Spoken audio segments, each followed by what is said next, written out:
What's up, everybody? Michael Silva here. You're watching the Stock Market Brief Show. We're going to be doing a weekly recap, and we got to put on our wolf hats. What do I mean by that? Well, I've been noticing a lot out there that either people are, one, very bullish, and they'll look for any bias to help believe that belief, or two, they're very bearish, and they'll use any bias to help form that belief. It's our job here at this channel to be a wolf, to understand both perspectives, to really get a good idea as to what each participant, bear and bull, are thinking. And that's what we're going to do in today's episode, because if one of them's right, we want to be on the right side of the trade. Let's get into it.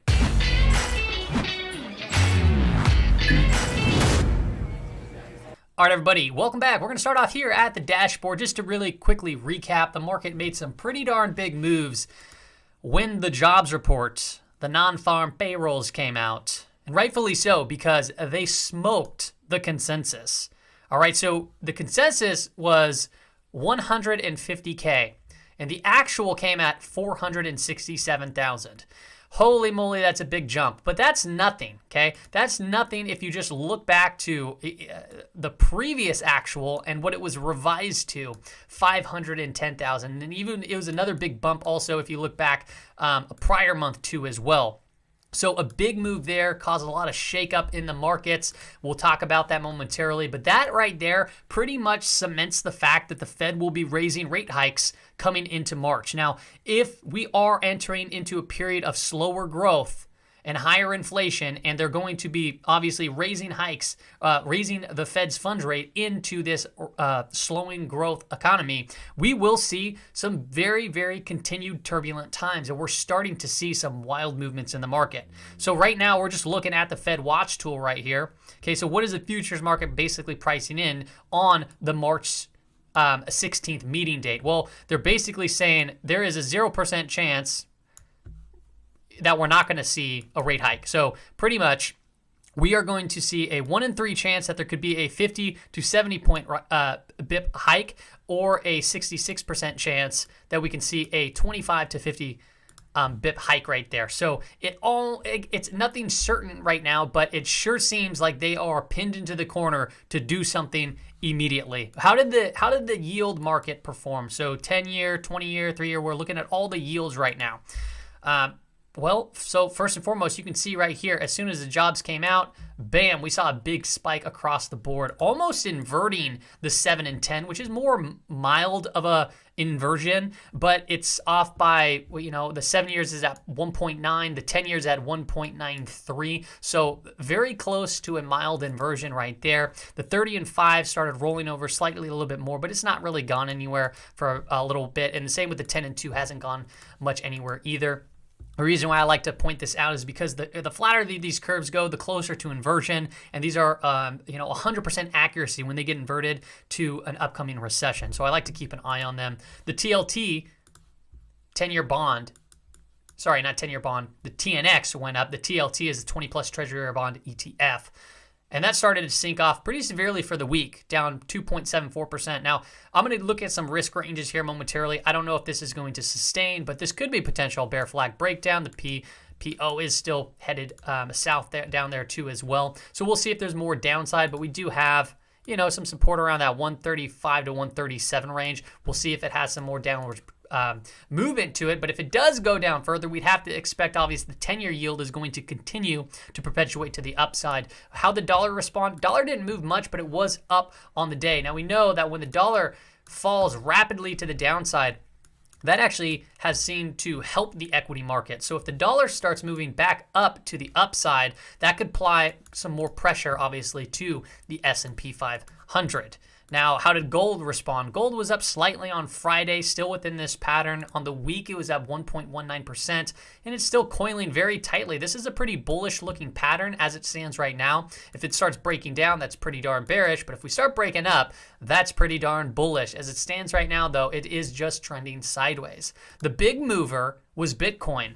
Bitcoin saw a big bump up to the upside into that declining 50-day moving average. Same with Ethereum. Ethereum too, still within this rising wedge pattern, and it actually hit that target that we're kind of keeping an eye on just above 3,000. You can see we came right up into that level. We're still below the relative strength line, the 50-period moving average right there. Same with Bitcoin, but that was some big strength. What happened to the Sailor to Shift ratio, the Sailor to Shift tool? Well, it's just about there to cross over to be a buy signal. Now, it's Sunday, February 6th, 12:26 while I'm recording this. And I don't have the exact time when the Sunday candle closes or the weekly candle closes, but I know it is today. So we'll see if this goes to a buy signal by the week. It's very close, but it's not there yet. If it doesn't click over to the buy signal, to me, that my strategy wouldn't buy it, and I'd have to wait another week, and I'd have to see if the next week closes above that zero line. So as it stands right now, I am still on the sidelines. Now, there's been some wild price action. This is important to note. Now, we've been through earnings, right? So we still have a lot more earnings to go, but a lot of the big players have reported, and there's just some absolutely insane type movements, right? So Facebook, obviously everyone knows, huge move to the downside, coming down to just about the pandemic highs, just before the pandemic highs in 2020. And we're coming just a quick hit to the downside. These big mega cap stocks are trading literally like penny stocks, just hopping all around. Amazon reported up, pretty blowout type earnings. I know a lot of people were saying that, it's because they included Rivian, that their IPO raised price, which was, I think, 11.1 or 11.9 billion, and that really helped project it up. Honestly, I don't really care. Whatever the market does, the market's going to do, and I want to follow suit of what the market is. So if the market doesn't like it, it'll eventually sell itself back off. That's how I kind of see this happening. But yeah, look at this, a big move to the downside, right? So we had this big gap down prior to earnings, lift a little abandoned baby, and then we came right back up here on earnings, and we're still obviously below a lot of trap supply there. So yeah, big move to the upside, but really we're still down on 2022 for Amazon. And then Ford reported is down 9.7%. PayPal was getting absolutely hammered and crushed. Netflix also got hammered down to even below, this is pretty crazy, below that pandemic high, which was 2020 in February, right? So this high right here, we came below that the market. And what's crazy to me is there is more fear here, in my opinion, than there is right here. And this is a very severe move to the downside from that peak. But yeah, that's just kind of what I've been noticing out there. Google also reported very well. So if you're looking for strong stocks and you want to be in the tech sector, Google and Apple have been some of the stronger ones. Google obviously reported positive, and it just came right up to all-time highs, and it's been kind of backing off a little bit. Perhaps maybe we get a gap fill and we bounce from that area. It could be a good intraday play. Let's take a look at Snap too. Snap, look at these big mega cap stocks. They're moving around everywhere. This is crazy. And we'll talk about the volatility here momentarily and go into the risk ranges. But, you have a 20+% move to the downside. Then after hours, we're back up and we end up closing on the day up almost 60%. But if you really look at it, it's like, okay, we're still down. Even with a 60% gain in a single day, people are getting excited. We're still down in 2022, right? So yeah, big move. It's going to excite a lot of people, but it's still broken by a long shot. And if you just look at the percent of stocks above the NASDAQ composite, it's far and few between. 19.22% are above the 200-day moving average. That means over 80% of the stocks are still below the 200-day moving average in the NASDAQ composite. And the NASDAQ composite is composed of 3,300 stocks. Quite a bit. Okay, now coming into next week, what do we got going on? The big thing that everyone's going to be watching out for, CPI, PPI. We also have consumer sentiment. We have retail sales. We have a big week ahead of us. And this is going to also, when these reports drop, we're going to see more movement, more shake. Okay, so be aware that if you're in a position or if you're trading and all of a sudden the market starts going haywire, it's probably because one of these reports dropped.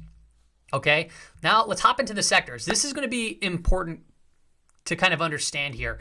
And the reason why is because, the S&P 500, it's made up of these 11 sectors, and we're going to kind of break down the holding and the weight of each of these to get a good idea from both the bullish and bearish perspective on how to kind of position ourselves.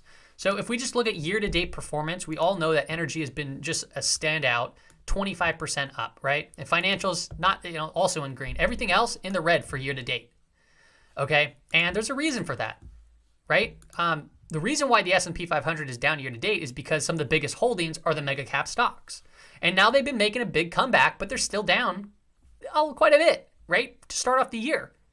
It was one of the worst Januaries, in history.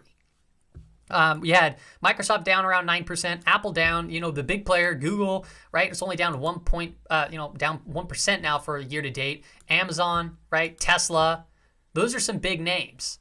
Netflix down 31%. Come on. So this is what's holding the market down. Now, if we look at the 11 sectors holdings, okay, this is as of February 3rd. The big sectors, okay, tech, which basically is XLK. All right. You have healthcare, which is basically XLV. All right. That's the spider. And that makes up 13.31%. So these are going to be some important ones to watch. Pay attention to these ones, right? So even though tech has been kind of underperforming by a significant, percentage point for year to date, financials have been holding up very well. And they also make up a big percentage, right? So it's going to be these names right up in here to really keep an eye on to really determine whether or not the S&P 500 is going to start recovering some of these levels, which we'll get into here momentarily. Now, if we just take a look at the stocks, okay, what are the top holdings?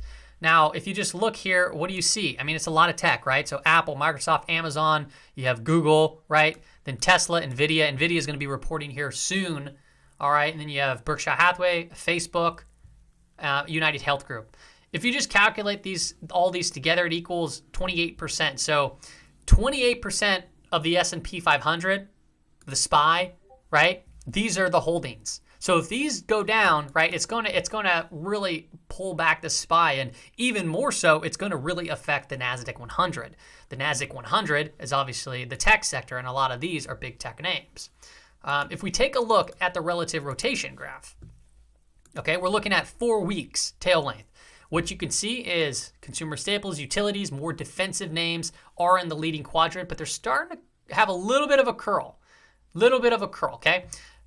Financials starting to move into that leading quadrant, right? They've been performing quite well. XLV, also one of the bigger ones to watch, right? The second biggest holdings. XLV is improving, but it's not like a large tail, not a thick tail, and it's still to the left of this center line right here. Okay, so that's going to be one to watch too. From a negative perspective, you have XLY and XLK, right? XLY and XLK. XLY, consumer discretionary, XLK, technology. Those are some big weights that are heading into a weakening quadrant.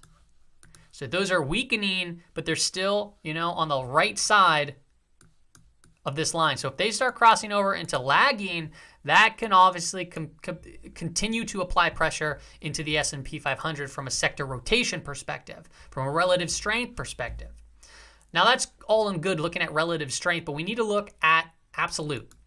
So let's take a look at some of these sectors from an absolute basis. First and foremost, volatility has been high, and you can just see that in the price action. You have large range candles, and you don't have any consolidation. You just have choppy movement. So let's look at this from both a bullish and bearish perspective. Let's start with the bullish perspective. So what do the bulls need to do in order to feel more confident that technology sector can start performing? I'm going to say over 164. Why? Well, we clearly had resistance there. The 50 period moving average is still declining, by the way, so we'll have to recoup that. But there's clearly resistance here. It was support, support, support, and support. Once support is broken, it can become resistance, and it's acting as resistance now. So that 164 level, maybe even up to 165, is very important. You may look at this and you'll be like, hey, it might be forming a little bit of a cup with handle, right? I mean, if you want to call that.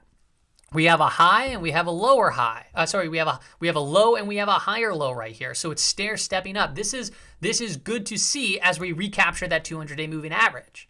All right. So yeah, I could say, yeah, this could be bullish, but do I see the entry point right now? No, I don't. I don't see it. Can you enter in right here and then rip up and go up higher? Yeah, absolutely. But I personally want to see more of a setup take place before just blindly entering it in, right? If I were to enter in right here, where would my stop loss be? Under the 200-day? I mean, there was already a lot of price action right there, so if we come under it, I mean, I'm probably going to get stopped out. Would it be under this last low right here? That would make sense, but then look at that risk range from if I enter in 160 and I have to put a stop down at 146. That means, like, really just to get a 1-for-1 risk to reward, I would need to make it to all-time highs. So it just doesn't make much sense right now. Okay, now let's look at it from the bearish perspective. This could be potentially a bear flag. Boom. Could be a bear flag, right? Maybe, right? We're still under a declining 50-day. We're still under a 100-day moving average. So from a bearish perspective, I would say if we start taking out this low right here, which is just, the low of the day was 157.44, right? And that actually matches up with this previous area of support and this right here, and then pretty much right here, right? So 150, where was the lot? Yeah, 157, let's just call it 157.50. If we start getting a daily close below there, I think we recapture or we go retest that 200-day moving average. It'd be super possible to do so. Now, from a bullish perspective, even if we come down here and then we start bouncing, we still have a low and a higher low. So the range right here is very, very large, okay? And the volatility, which we'll get into the risk ranges, still remains pretty high. Now let's move a little bit faster. Consumer discretionary. From a bullish perspective, same thing. We got to get above 187.50. I like to see this little low put in here, and then we started bouncing, put in a higher low. So that's positive. But we got to take out that 187.50 in order to start moving up higher, and that would have to recapture that 200-day moving average. Now, keep in mind, the 50 period is still declining, and it looks like it could be crossing underneath that 100-day here momentarily. A few days, probably. Maybe a little bit longer. From a bearish perspective, also looks potentially like it's a bearish flag forming. So be careful and be on the lookout for that. We've been chopping back and forth during this earnings season.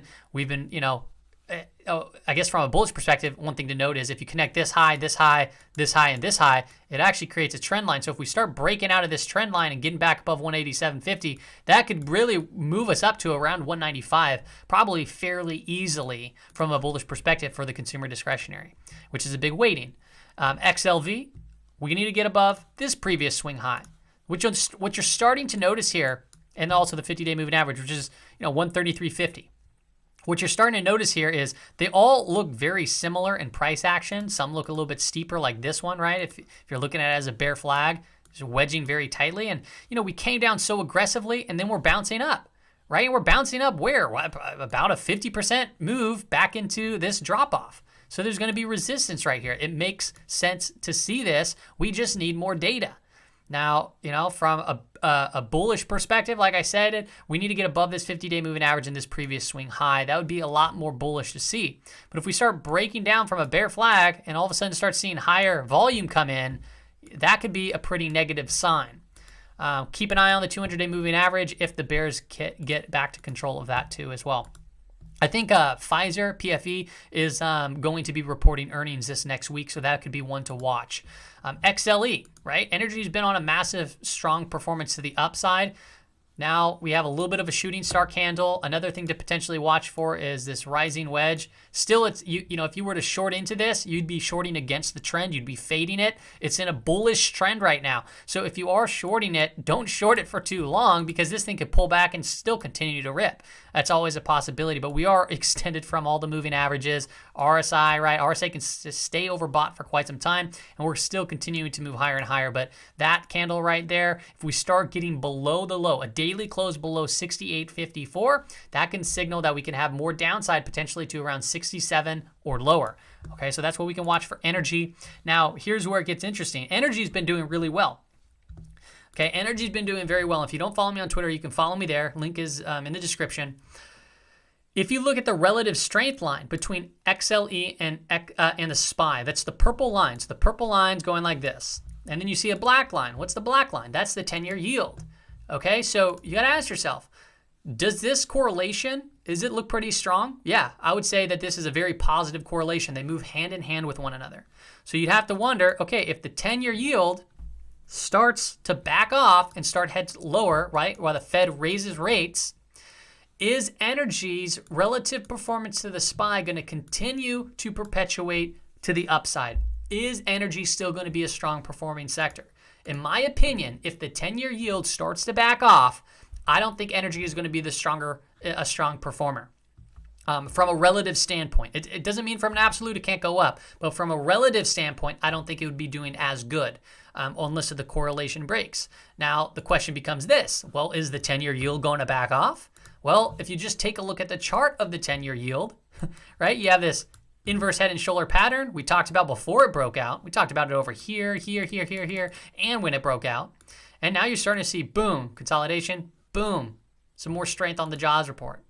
So it's really pushing the Fed to make some action, take some action very quickly, which we'll see in March. And then we'll see how is the market going to respond next week to the CPI and PPI numbers.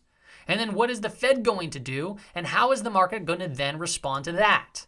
That is most important. You can assume, you can guess, you can create all these narratives, but really what it comes down to is what does the market actually choose to do with the information? That is what we need to pay attention to. If this continues to perpetuate to the upside, I think energy is still going to continue to be a strong performer relative to the SPY. And I also think financials, because when the 10-year yield goes up, when the 30-year yield goes up, right? Banks, they borrow short-term, they lend long-term. So their margins increase when these yields rise, the long-term yields rise. And financials have been a very strong performer along with energy. It's actually one of the only positive sectors that are up year to date. All right? And it's a big weighting on the SPY. So if this starts to back off, that can actually put a pause to the SPY too. If this comes off and technology comes off, well, the SPY is going to continue to put in lower highs. So we saw this big move to the downside, obviously a huge rebound from a bearish perspective. They can call this a wedge. They can call it a bear flag.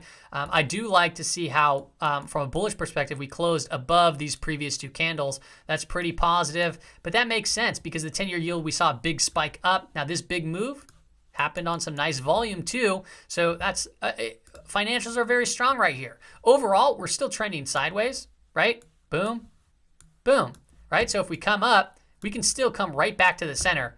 It's more than possible. And as you can see, there's volatility here, so we can always come also right back down. So we'll continue to monitor this. As far as the trade goes, I mean, what do you think?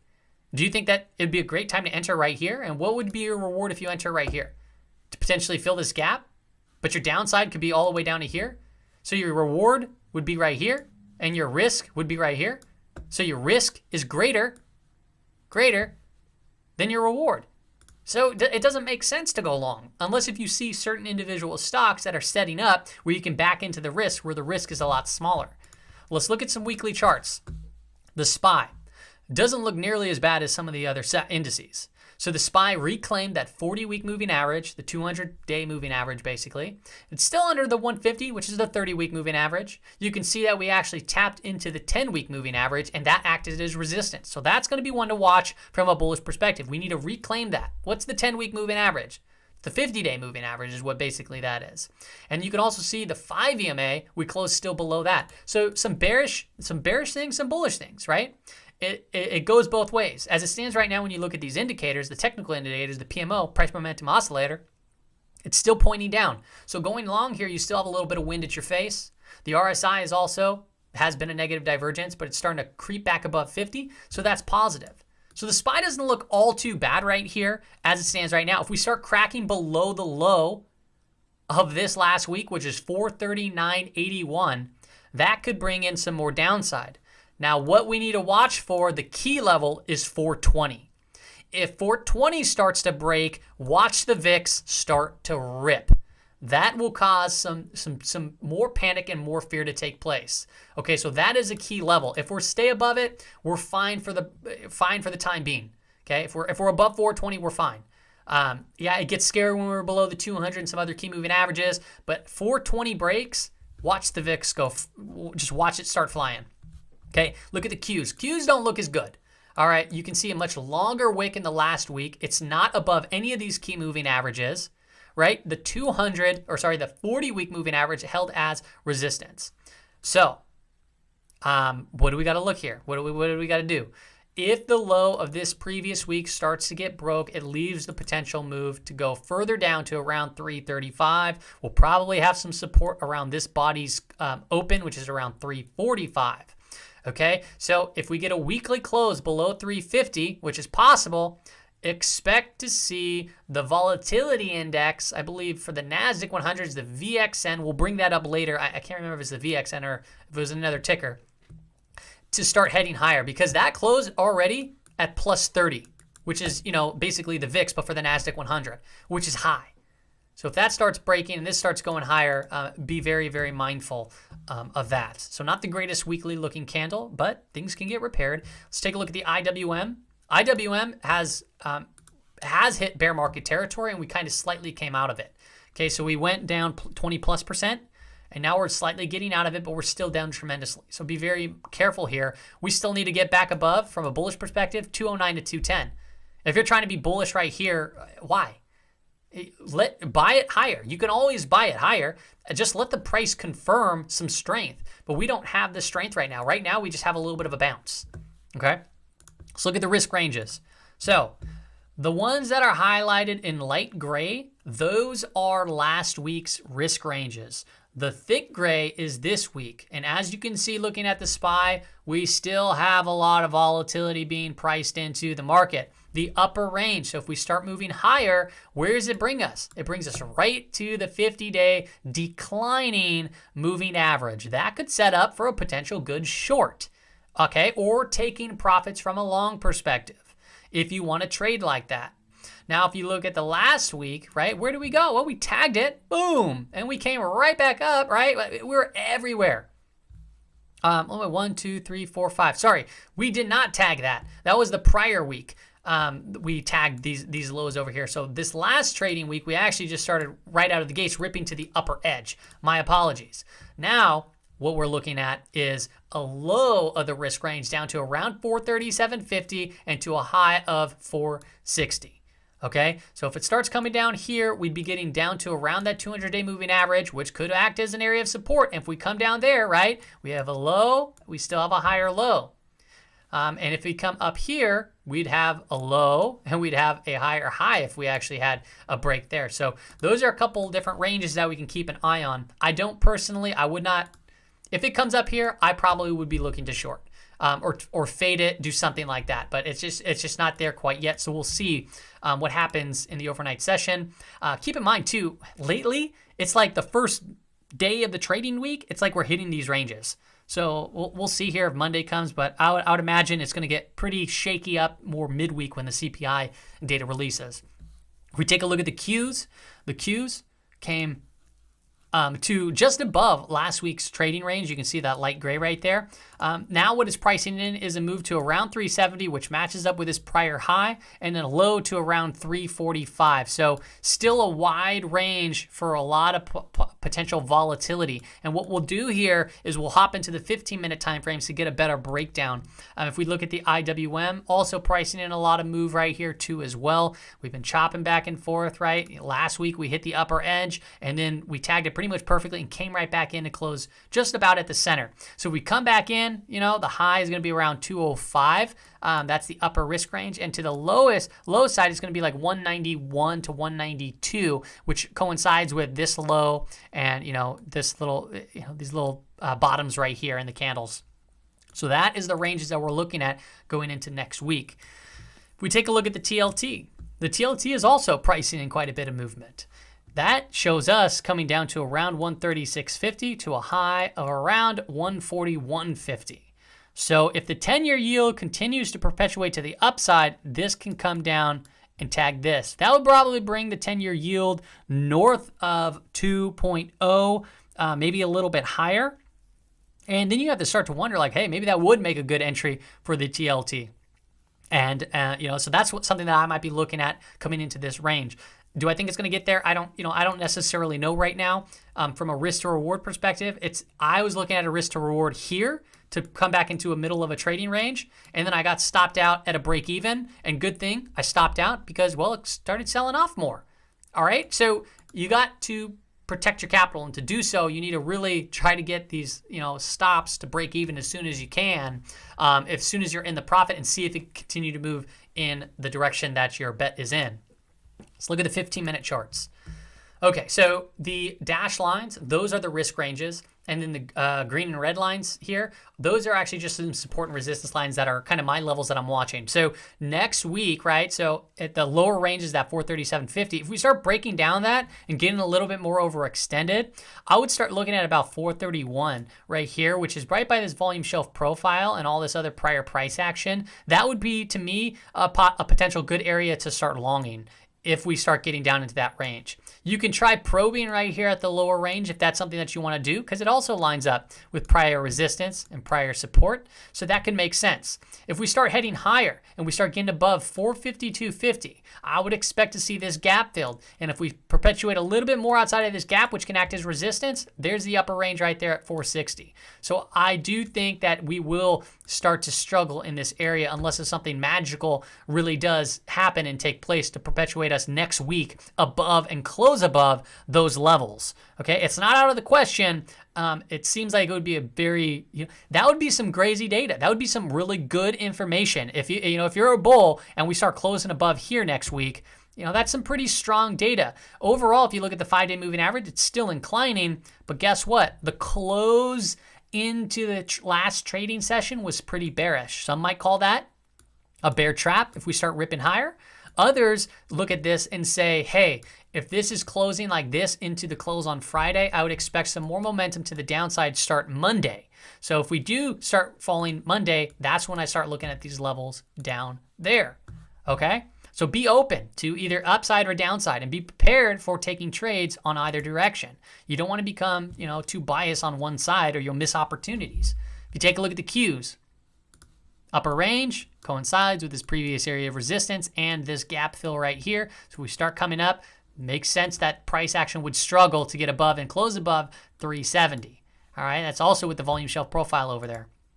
Okay, if we start taking down this 352 low, the 352.50, that would be more bearish. I think we can come down here. So that's what I'd be looking at, right? So 345 is that lower risk range. If we start expanding past that, I would start looking at 342.50. Press the button to buy. That's what I would do. This is not buy or sell recommendations. I'm just telling you what I see and what it is that I'll be doing next week. If you take a look at the IWM, oh, you know what? Actually, I want to point out one more thing on the Qs. One more thing here that I posted on Facebook. I'm never on Facebook. On Twitter. It did look to me like it was potentially forming that bear flag, right? We pointed that out on the daily. Let me try to see if I can make that a little bit better. Boom. Bear flag. So you have a pull to the downside, and then you have a channeling up. And then I noticed that, if you're looking at fractals here, it was another smaller bear flag and a bear flag. And then it started, obviously, tag the 5-day moving average, which is inclining, and then it started selling off, breaking down from that bear flag. So, maybe watch for a potential break of this flag, and then it could head down here and potentially back test if we get continued weakness. Even if it starts moving up to the upside and starts getting up into this range, do you understand how it would be in this channel, right? And then it would be right here at the upper risk range, and it'd fill the gaps. There'd be a lot of confluence for resistance there, just like there could be a potential confluence of support down on this side. If you take a look at the IWM, this was potentially a bear flag breakdown right there into close. The risk range to me is 205, or what the options market's pricing in, and 192 on the lower end. This is just a chop bucket. Boom, boom, boom. It's very hard to find direction right now. The 5-day moving average is starting to incline, right? So that's positive, but the more price action stays below it, it's going to flatten out to start heading down again, and that's what we need to be mindful for. Let's look at a couple indicators, then we're going to wrap it up, okay? So first and foremost, let's look at the CPC. I use this as a buy and sell signal. The buy signal is when this black line, the 10-period moving average of the CPC, crosses below the green line. And we started to curl over, so that's a positive sign. Another thing to note is the CPC tagged a 0.95 reading, which is rather market neutral, which says to me that we can still keep exposure on the long side and feel kind of comfortable as it stands right now. Okay, so if this starts to drop off, it becomes a little bit more bullish as this pulls back down, crosses below 0.95, and that can mark a potential short-term bottom. Now, if this starts to turn back up and fear perpetuates to the upside, and you have this black line start to increase, And by the way, it's still above 1.0, which is not great. Very similar as it was right over here. You know, we saw this drawdown. We saw a nice recovery bounce as it crossed through 1.0. And then all of a sudden we had some more fear and panic selling, bringing this line back up. So right now I'm looking for it to cross the 10-period moving average, to cross below 0.95. When I look at not the 10-period moving average, and I just look at the CPC, it's giving me a neutral reading. Now, the VIX. VIX is actually not too much fear is here right now, which also says, hey, we have the possibility to still continue to perpetuate to the upside coming into next week. Okay. However, like I said, that key level that I'm watching for is SPY 420. If you're looking at ES, right, or SPX 4200. That level right there, if we start breaking down those levels, VIX goes high. Okay, that I would assume. I would assume that the VIX would start going crazy if it breaks those key levels. If we take a look here, the NYSE, okay, this right here was starting to curl back up. Now, I don't like going long while it's going down. It's basically saying, hey, you got wind at your face right now. I want to see this curl up and start being above zero. And it's not. Okay, so you have some bearish momentum right there. You take a look at the 9-Mot. This is NYSE McClellan Oscillator. This, was the summation index. It's still below zero. It's pointing down, but there's no overextended reading as of yet.